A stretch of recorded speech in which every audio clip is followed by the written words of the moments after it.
das war's.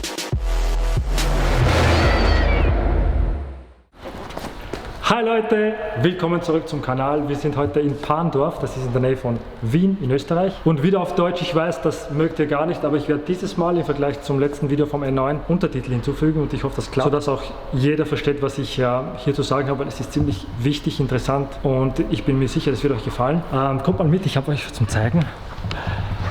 So, hinter mir hier steht nämlich der M8 und soweit ihr weißt, hat er neue Räder bekommen und diese neuen Räder, die werde ich euch jetzt zeigen. Aber bevor ich das mache, sage ich euch, warum ich überhaupt in Parndorf bin, weil der M8 hat nicht nur neue Räder bekommen, sondern er bekommt auch eine komplett neue Software und die stellt Emirate Boots zur Verfügung, das seht ihr hier, sein Instagram-Account und ich möchte, dass er mal kurz reinkommt und er euch mal selber sagt, was er macht. Hi Emir. Grüß dich. Was geht? Alles klar. Ich bin happy hier zu sein und freut mich, ebenfalls. Nicht nur happy hier zu sein, happy mal den M8 richtig zu hören, weil also so Serie... Hören und spüren. Ja, hören, spüren, weil ich meine, es ist ein geiles Auto, ich liebe ihn, er geht richtig geil, aber irgendwie, du fährst ihn und du hörst nichts, das ist irgendwie komisch. Also richtig virtuell, du hörst die Lautsprecher von ihm, diesen virtuellen Motorsound. Der hat einen V8, man muss ihn hören. Ja. Was müssen wir dafür machen? Was ist dafür zu tun? Der bekommt ein Rennstrecken-Setup, einmal Downpipes ohne Cut. In dem Fall, bis die Abgasanlage fertig ist, bleibt der OPF weiterhin beibehalten drinnen. Da passen wir die Downpipes drauf an, funktioniert alles tadellos, ohne Probleme, ohne Fehlercodes, ohne Notlauf, rennt wirklich tadellos.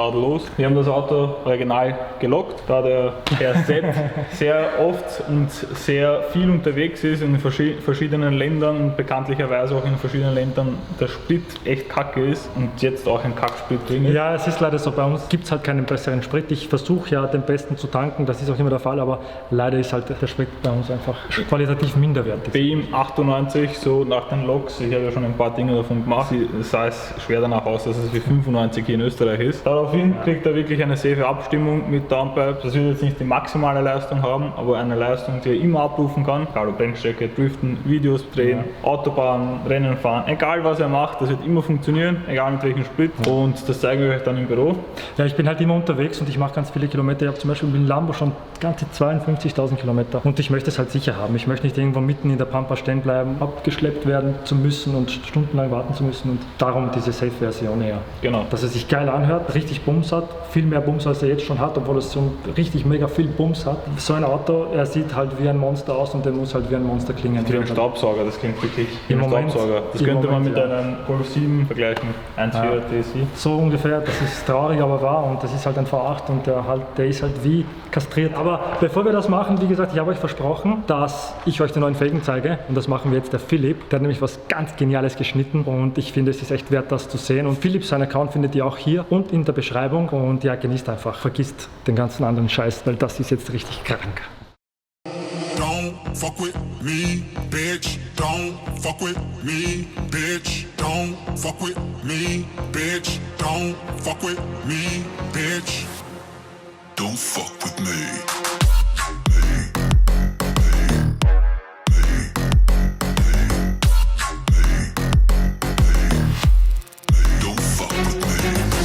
Fuck with me, don't fuck around. Took a couple G's, threw them in the crowd.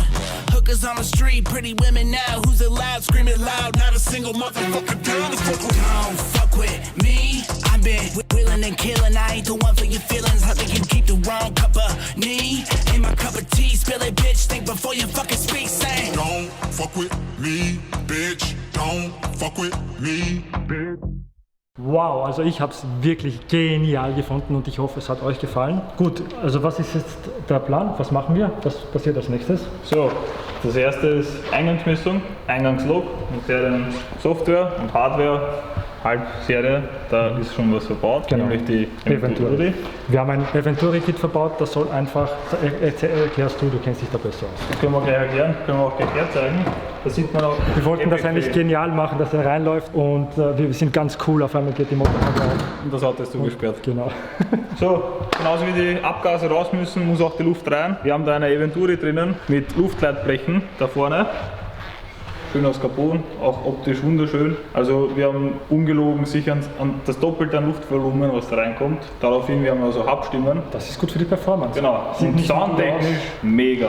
Also bei den V8 Bitrur mega, wirklich cool. Im Original hört man absolut gar nichts bei denen. Eingangslogfahrt, Eingangsmessung, dann sehen wir uns die Software an, dann vergleichen wir das mit dem Log, mit dem Sprit, was jetzt drin ist. Dann sieht man den Einbau von den Downpipes, wie wir das anpassen mit dem Anschluss für den OPF. Dann fahren wir mit der Leistungssteigerung, mit der ersten Version. Das werden wir loggen. Dann hören wir uns einmal das Geballer an.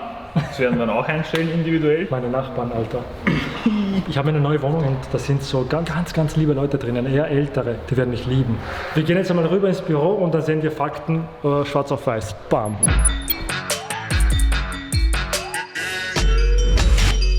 Es ist für mich faszinierend, wie man aus so vielen Zahlen, Siebenen, Nullen und was weiß ich, irgendwas rauslesen kann. Also was er gerade gesagt hat, ist an mir so da rein und da rausgegangen. Ich habe keine Ahnung. Das ist im 2D-Modus, da schaut ein bisschen... Ja, das sagt schon mehr.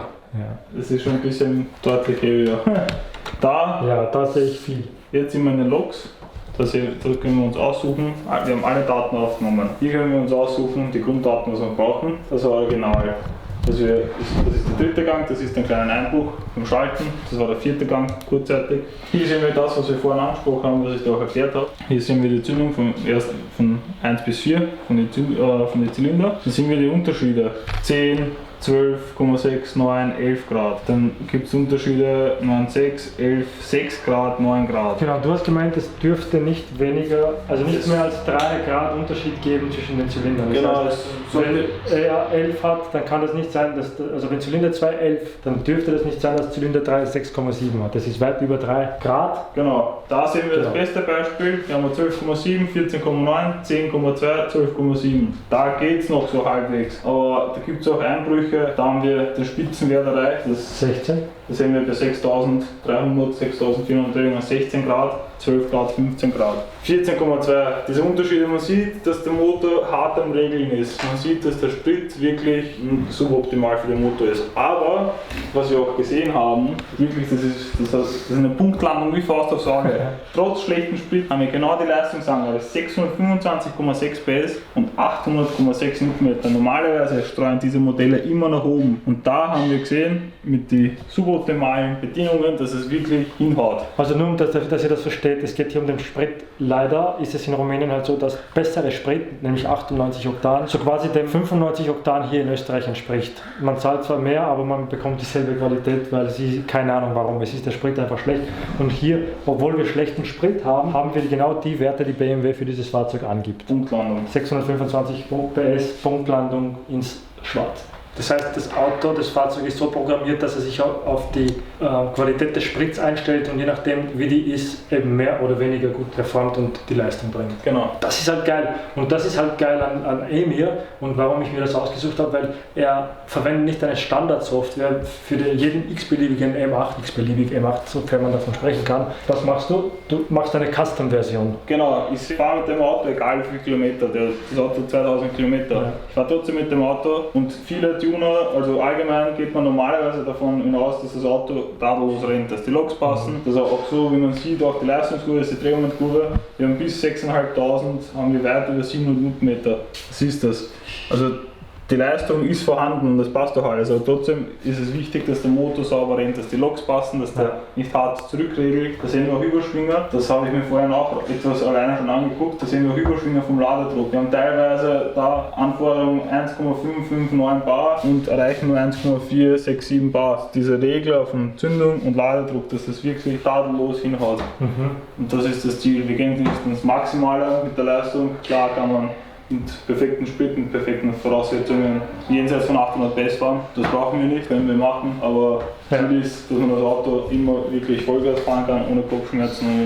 Genau, und das war mein Wunsch und meine Bitte. Das Fahrzeug soll wirklich beständig sein, weil ich wirklich viel fahren möchte und mich daran erfreuen will. Und das ist halt kein Fahrzeug, wie es nur auf Rennen bewegt wird. Wir wollen das genießen und das soll safe sein, soll sicher zu bewegen sein, über sehr viele Kilometer und Spaß machen. Genau. Weil heutzutage geht es eigentlich, früher hat man über PS geredet, heutzutage geht es nur nur, was das Auto 100, 200 fährt. Ja. Irgendein Fahrzeug gibt es auch, wo es Spaß machen sollte und nicht nur wirklich der Beste zu sein. Für mich ist es halt nicht wichtig, dass ich will nicht der Schnellste sein, sondern eben Spaß an dem Auto haben und das genießen. Und es soll einfach auch schön klingen und das ist eines der Hauptgründe, warum ich das überhaupt mache, weil dank dieses OPF, eben diesen Partikelfilter, hört man das Fahrzeug leider allzu schlecht. Das ist schade. Ja. Es schaut so geil aus, du hast ein Mörderauto und dann hörst du ihn nicht. Aber wir haben noch Glück, dass wir das verändern können. Die nächste Generation wird sicher anders aussehen mit weniger Zylinder. Ich bedanke mich fürs Vertrauen.